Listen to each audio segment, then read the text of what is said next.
Hello, good morning, good afternoon, good evening, wherever you're joining us from.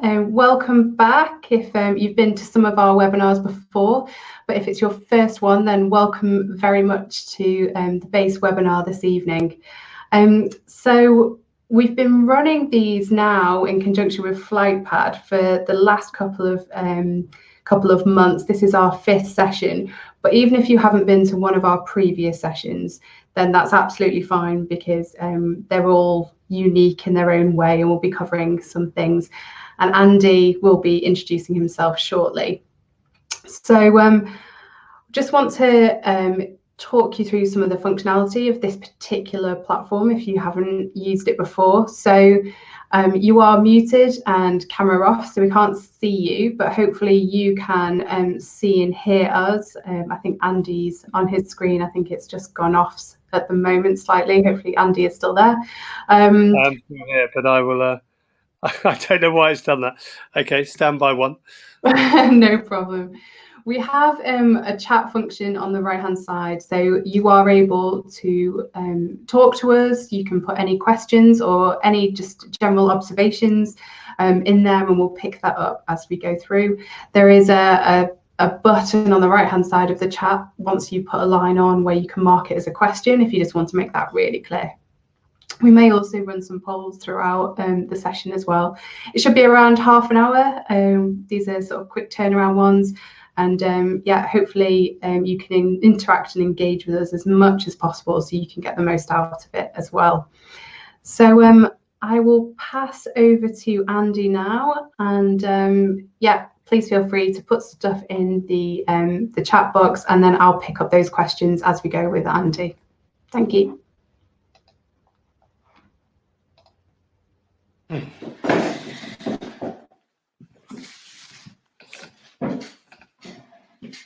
Oh no, it's kicked me out. We can still hear you, Andy. I think you're still there. I think it's just your camera.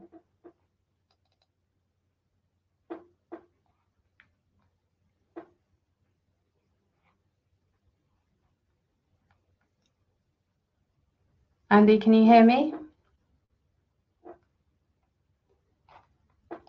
Okay, we're just having a slight technical malfunction at the moment.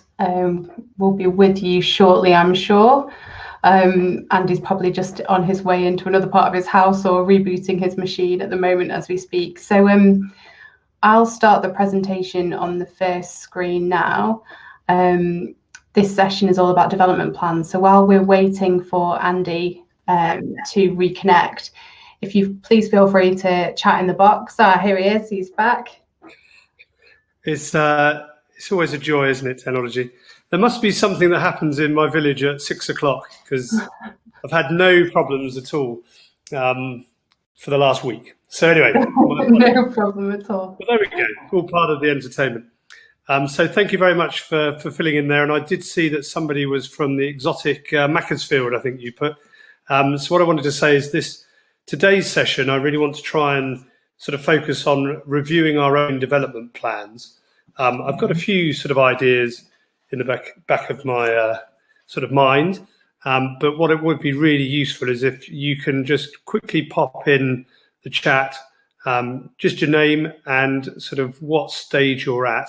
So thank you to Steve and Martha, that's great. What I'll be doing is asking a few questions, and don't worry, nothing personal. But what I'm really keen to try and do is help review your own personal development plan so that we can make this really relevant to you, but also to show anybody else on the call or anyone who's watching this at a later date, the sort of things that you might want to consider when reviewing your own development plan. So Joe, if we can move to the next slide, please. So in terms of who I am, I look as tired there as I do now. But I'm a trainer on the 777 for one of the major airlines and experienced recruiter, as well as doing a lot of GA in terms of PPL flying, but also gliding. And I'm sort of involved heavily with the Air League, which is a charitable trust, and also the British Gliding Association, where I'm chairman. So the main thing about this session, as I try to highlight in all of them, is actually, this isn't about, hey, look at me. What I really want to do is to try and dig deeper into some of the things that are relevant to you and your next steps. So as I say, please do put in any thoughts or comments, and let's try and make sure that for the number of people on the call, we try and make it a personal and helpful and useful session. So if we move on to the next slide, please, Joe. So in terms of today, what we really want to do is talk a little about development plans, just as a refresher for those of you that are new to this. Then we'll talk about building your skill set, how to develop those skills, and then revisiting that development plan in terms of what we need to look at and how we do it in terms of developing those skills. So Martha, I see from Malta, just passed your PPL skills test today. Well, that's brilliant news.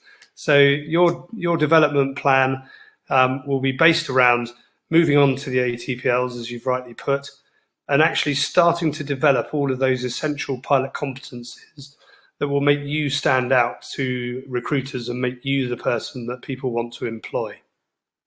So Joe, thank you. If we can move on to the next slide. What we're going to look at, first of all, is what skills you think you need to be the pilot everyone wants to employ. So Steve and Martha, I can see you're sort of actively on the chat there. Can you maybe just give me one of the skills that you think is needed to be a really effective pilot for a company?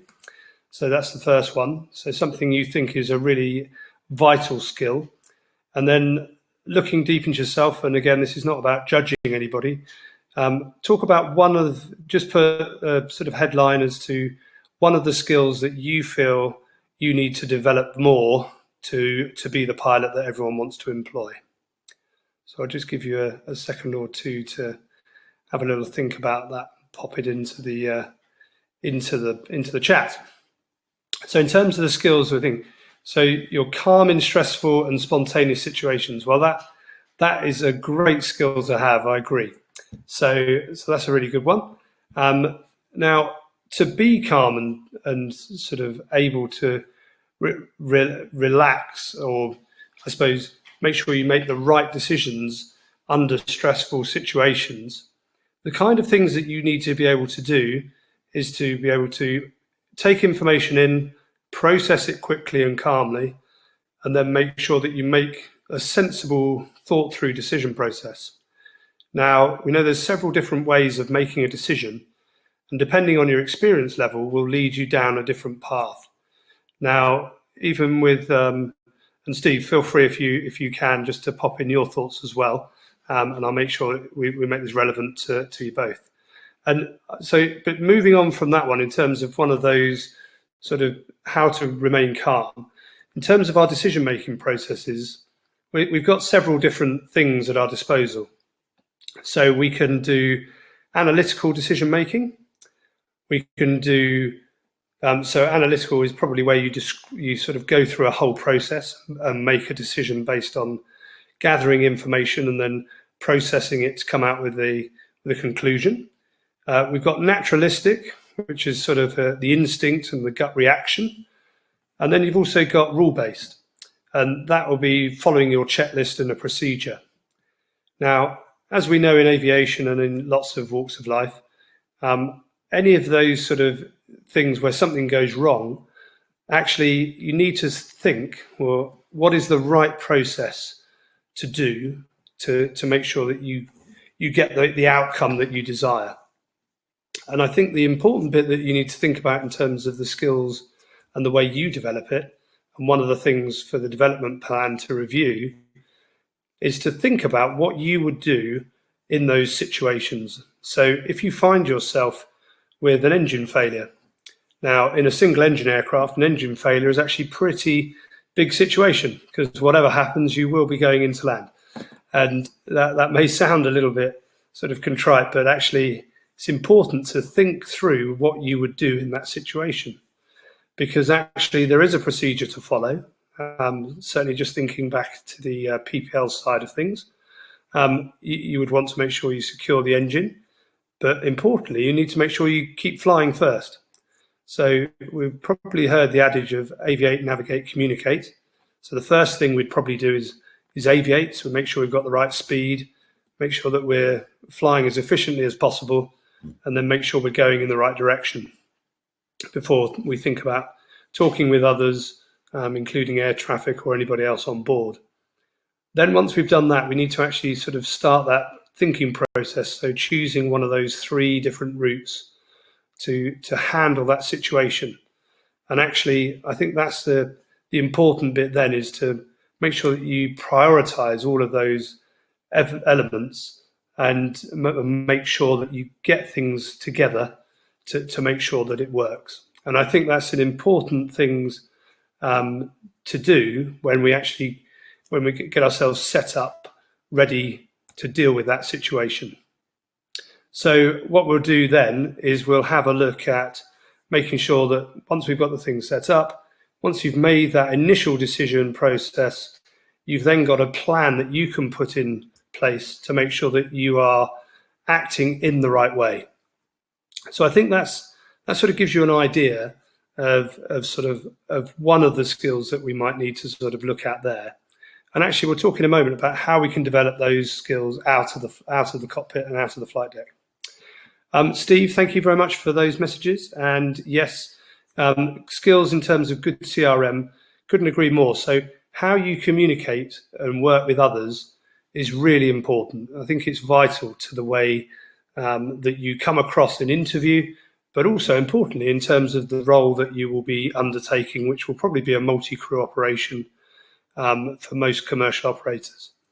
Now, in terms of those skills, having that ability to interact with others in a calm and effective way is a really important thing.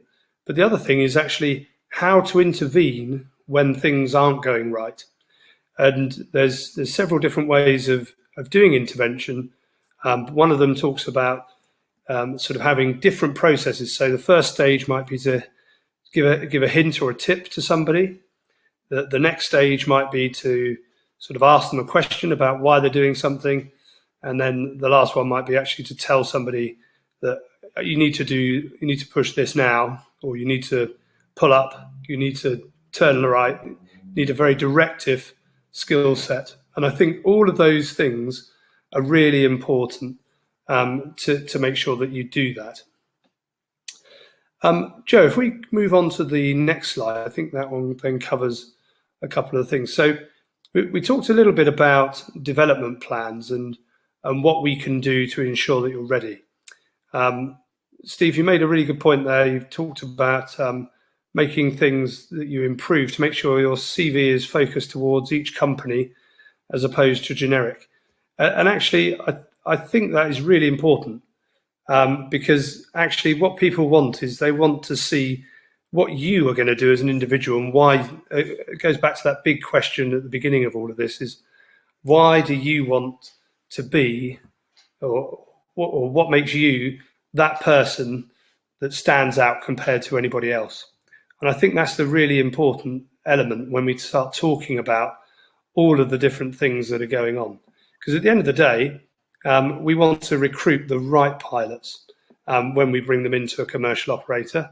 And to that end, making sure that we have people that are interested in the actual business and are really stand out and show that energy and drive towards the business, that's a really crucial element. And again, that goes back to how you engage with other people and how you work better. So we sort of talked a little bit about those two sort of elements there in terms of CRM in the flight deck, but also the other element of sort of making sure that we sort of how we manage and make those decisions when we're in a stressful situation. So in terms of what you can do to ensure you're ready, well, start having a think through any of your previous experiences. So this can be from flying all the way through to just everything, any other job that you've done before, and also things that you maybe don't consider to maybe be relevant initially. So things like the sporting achievements, the way you engage and do things socially, all of those elements can actually be relevant to helping you ensure that you are ready and that you have the right skill sets. So in terms of that review of your development plan, I think one of the bits that we could look at, and if I refer back to yourself, Martha, in terms of having just done the PPL skills test and you're moving on to the ATPL, well, have a think about what has gone well. What in that bit of training that you've done so far up to your private pilot license exam, what went really well? What are the skills that you have developed and done so efficiently that has resulted in you having a successful pass to date skills test? And the reason I say to do that is that this is a really good point because it's very fresh in your mind. You've just achieved that wonderful goal. And what you'll be able to do is to go back and then start recording some of those experiences. So maybe writing down some of the elements that you feel have made you stand out and have made you able to achieve that level. And it may well be that you turn around and say, well, actually, one of the reasons that I've done so well in terms of my training to date is that I made sure that I prepared things really well. I did a lot of preparation before each flight. I sat and did a bit of armchair flying and thought about all the different things that might occur and how I would cope with them if I had to. And then have a little think again as well about sort of the finer detail of actually, if I had an issue, so let's say I have an alternator sort of failure, what am I going to do in that situation? Is it an emergency in terms of, is the airplane going to sort of, the old classic, is the engine going to stop and is it going to fall out of the sky? Well, we all know that that's sort of mainly in the movies that happens, and that actually most of the time these things tend to give a bit of a signal that things aren't well. So if the alternator fails, you may just go, right, the engine's still running, all of the other elements are still working correctly, but it probably means that I've got a time limit before I start losing some of the functionality of other elements of the aircraft. Now, what that allows us to do then is to go into that analytical moment that we talked about and actually make a plan. Now, if we've thought about this before we actually go flying, it will be a lot less stressful when it actually occurs. And it means that we can sit down and say, right, okay, if I was to have this, what are the things I'm going to do? Well, the first thing I'm going to do is obviously I'm going to keep flying the plane. I then need to try and conserve power because I want the instruments to last for as long as possible to give me information. So non-essential items you might decide that you don't need. You might turn off to reduce some of the load. So a bit of load shedding. Then once you've done that initial stage, there may be a process you need to go through, and it means that you can really draw those bits down and say, right, okay, I've got those elements together. Now I'm going to run through maybe a checklist to make sure that I've done everything correctly. So you do those elements, then you're going to look at navigation and where you're going to go. And again, if you're sat down at sort of in the flight planning stage and you're looking at your route, you can then identify different places that if you needed to, you could divert to on the way. Thinking of Martha, particularly if you're in Malta, if you're out over the water, you'll obviously want to have a plan to make sure that you can get yourself back to land in a suitable period of time. I don't know how many water crossings you do down there, but it's certainly something to think of in terms of what you would do in terms of that decision-making process. So I think having those elements together will just really help you sort of build then the next bit of for your career in terms of how are you going to develop that further to make sure that you are the pilot that people want to employ. Because if you take that same philosophy when you then go to do your multi-engine training and then into the simulators, if you decide to go into the airline world, all of those kind of decision-making processes are the kind of things that really stand out. Yes, there's technical elements that you'll have to learn, but well over 50% of what you do is about how you do it. And those human factors and non-technical skills are the really crucial elements in terms of how you deliver your, I mean, not the service, but how you deliver your operation in a sensible manner. I think, Martha, you made another good point. I think it helped I contained the excitement and didn't let it interfere with the decision-making process. Do you know what, that any examples you have where that has occurred is something to write down. And the reason I say to write it down is certainly for myself, and I'm guilty of not doing this as well. So, but all I'd say is it's worth making a note of a few key elements to help jog your memory.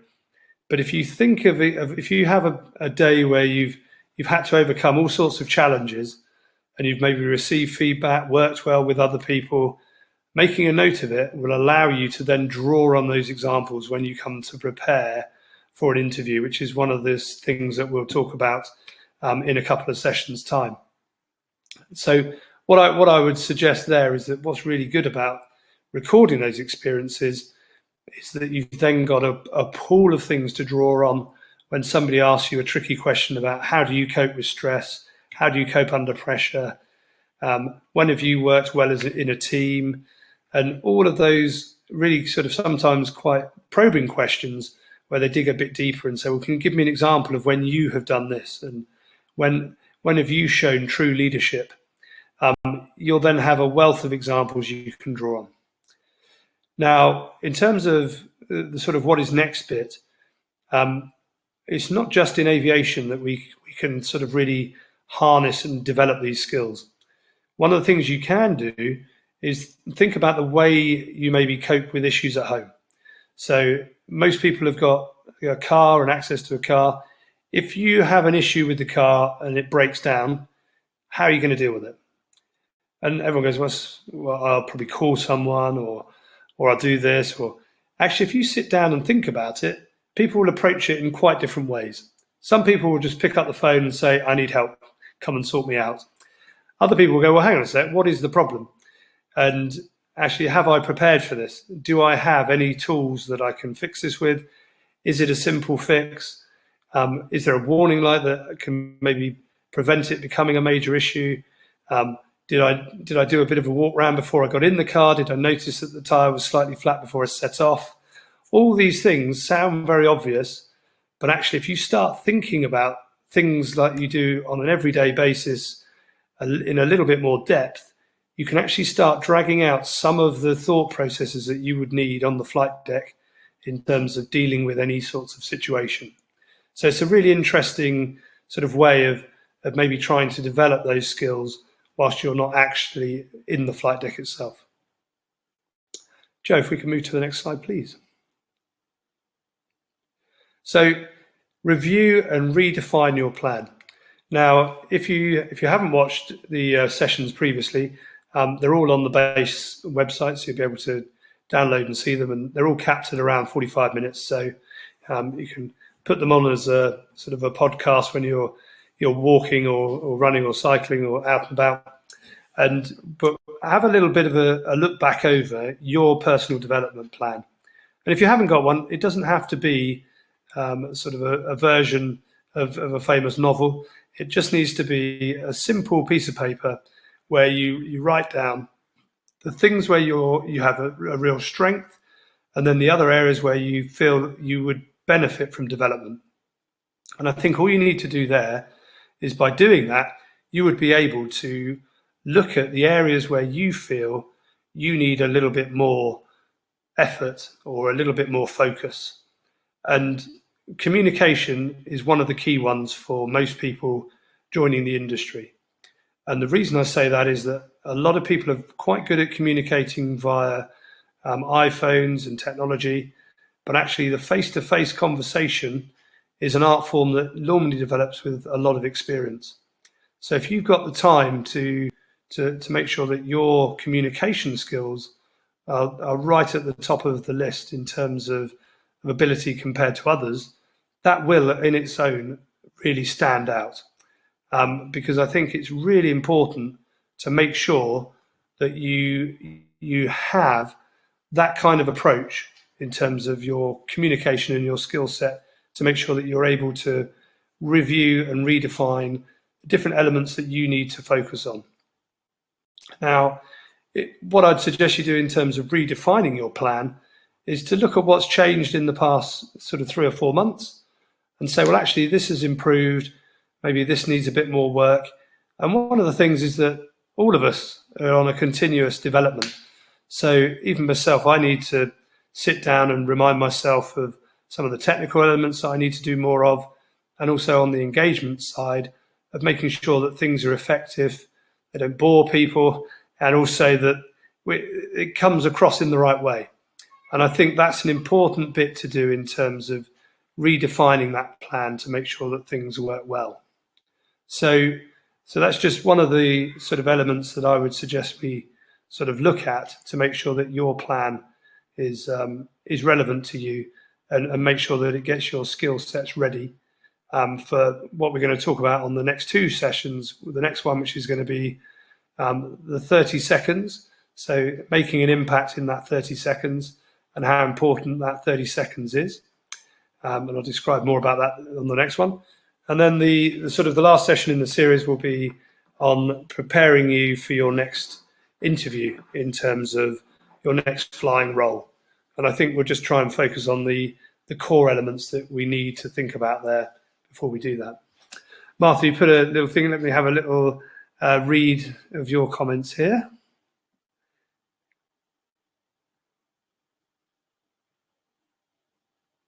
Yes, well, there you go. I think it's really good. So just for those that aren't seeing the chat, Martha's got an example here of where she was close to the Comiso runway, and he asked if he'd be able to, examiner asked if she would be able to glide to it if she had an engine failure. It's about 6 miles away at 3,000 feet, and every 1,000 foot loses 2 nautical miles at glide speed. I thought, yes, but it'd be tight. So he cut the throttle and said, let's have a look. You ended up a bit short. So at about 500 feet, said, what are you going to do? And good on you. You looked to the left, looked right, and chose the best field, unploughed, no trees, no rocks. And you did a practice forced landing. And do you know what? That can be really useful. And in my gliding world, I remember one of my early cross-country flights doing something very similar, where I could see the airfield just on the horizon, and I kept going towards it, and then something just suddenly just clicked in my mind and said, if I land short, I might hit a tree. And it was as simple as that. And I just said, right, I've got to land somewhere more sensible. So I chose a field and landed. And actually having those options is the important bit. So whatever you do with all of your plan, the reason that we're doing this is to generate options. So very much like you're flying, when you're going along, what we're trying to do here is generate different options so that people, when they ask you questions, you don't end up down one little sort of narrow sort of focused tunnel. And actually you can go much broader and say, well, actually I could do this, this, and this. Very much like that little example there of losing the engine and having to glide, doing a glide approach. Well, actually, it really brings everything home. And the important bit is to have those options available, make a plan, prioritize it, and then review it.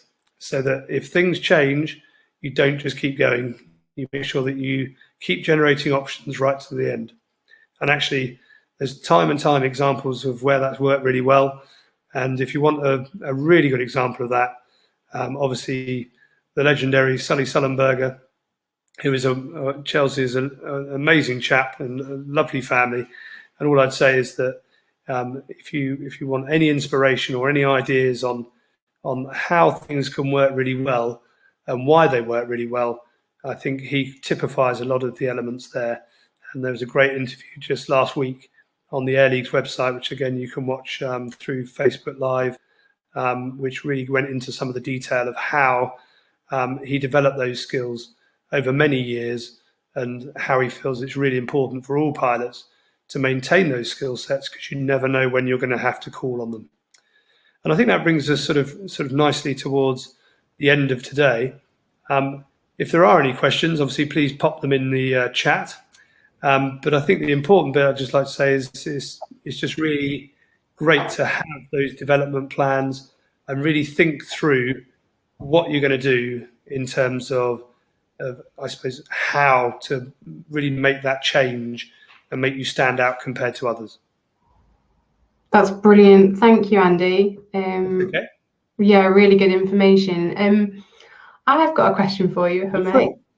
So in terms of once you've got your first job within an airline, and you've gained some seniority, you may have done a command course, and you've been operating for, say, 10 or 15 years. There are obviously other options that you can, other routes that you can go down to further develop your career, whether you want to go into training like you did, or pilot management or something like that. Do you find that a lot of that has to be sort of self-driven professional development, or do the airlines themselves facilitate a lot of that within their own training? It does depend operator to operator as to whether those options are available. Excuse me a sec. But I think the important bit with that is there is one person in everybody's life that is responsible for personal development. And unfortunately, that does boil down to the individual. And although there may be opportunities at different operators to help you expand that skill set, it does fall on the individual, I think, to go out and seek the things that sort of float your boat and make you want to really get involved. And I think it's really important that you should just make sure that you look at all those different opportunities that are out there. And I think drawing on my own personal experience, I was always interested in helping other people, and always enjoyed instructing in GA and gliders. And I think what we really need to be doing is really helping people understand what they can achieve. And I think the one big thing that a lot of the operators could do, which would really help people, is to open their eyes to the fact that they could actually do it. One of the worst critics in terms of the pilot community are the pilots themselves, because we're all used to achieving very high standards in terms of the professional development that we do, in terms of our simulator training. And I think it makes us very determined to make sure that anything we do and any other elements is done to the best of our abilities. And I think it does grow, confidence does grow over time. And I think it does depend on the individual as to whether they are minded to get into those sort of training and managerial roles. But all I would say is that I've always found it really interesting, really engaging. And I think as long as you're not too ego mad and actually enjoy just helping others, then actually it can be an awful lot of fun. Yeah, absolutely. The only time you see it going wrong is where people look at it for self-interest solely. And yes, there should be some self-interest because you're putting the effort in. But actually, I think where it sometimes goes wrong is when people are just minded to do it for themselves. Yeah, absolutely. And just please feel free, by the way, anyone to do some sort of last questions for Andy while we have him here. It's a great opportunity to quiz him. In terms of preparation, you talked before about having some examples to hand. I know from previous experience when I've been interviewing people, one of the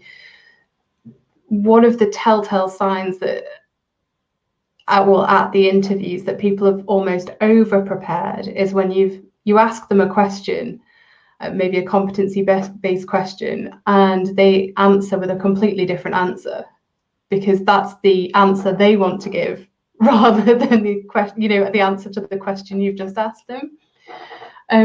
What kind of advice would you give around that? Well, it's quite interesting, and actually, I mean, just seeing a couple of the comments that Steve's kindly put in there, in terms of just having a look at sort of that domino. So don't use the opportunity to get their own development plan. And someone said he wouldn't waste money on a CV review. Well, actually, I think a lot of it is about talking to your peer group and really understanding yourself. And what you mentioned there, Joe, in terms of people giving a stock question or stock answer, is that they've done some preparation, and rightly so, they want to get that across, because they're like, I've done the work, this is what I know. And I think it's really difficult, but it's like anything, the bit that you've got to answer the exam question. And the exam question, each time, everything that's asked in an interview is an exam question.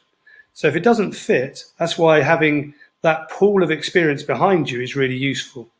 So all those different examples and the different times you can draw on, actually there probably are only about sort of 8 to 10 different sort of scenarios that you probably need that will cover most of the competencies that will be asked.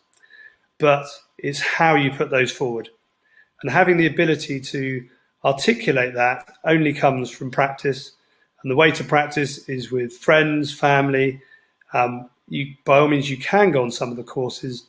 I have personal opinions on some of the courses in terms of, I think it's important not to just go down a very sort of narrow sort of this course will help you pass selection.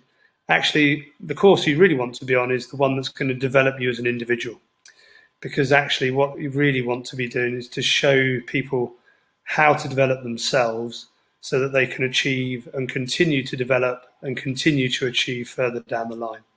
And to me, that's one of the really interesting bits in terms of making sure that you are ready to answer any of those difficult questions.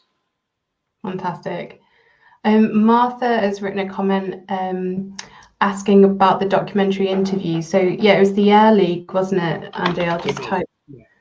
So it was the Air League last week, which is a charitable trust that I've been involved with for over 20 years now.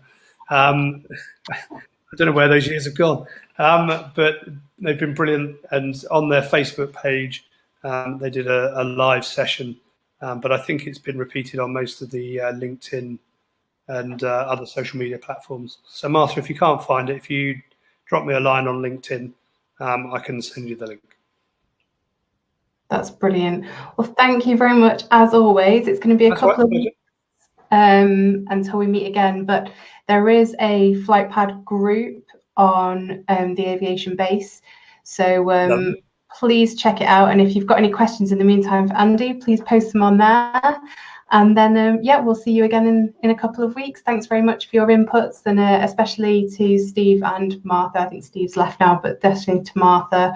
Thank you very much for contributing. Pleasure. Thank you, Joe. Cheers, Andy. See you next time. Bye-bye. Bye.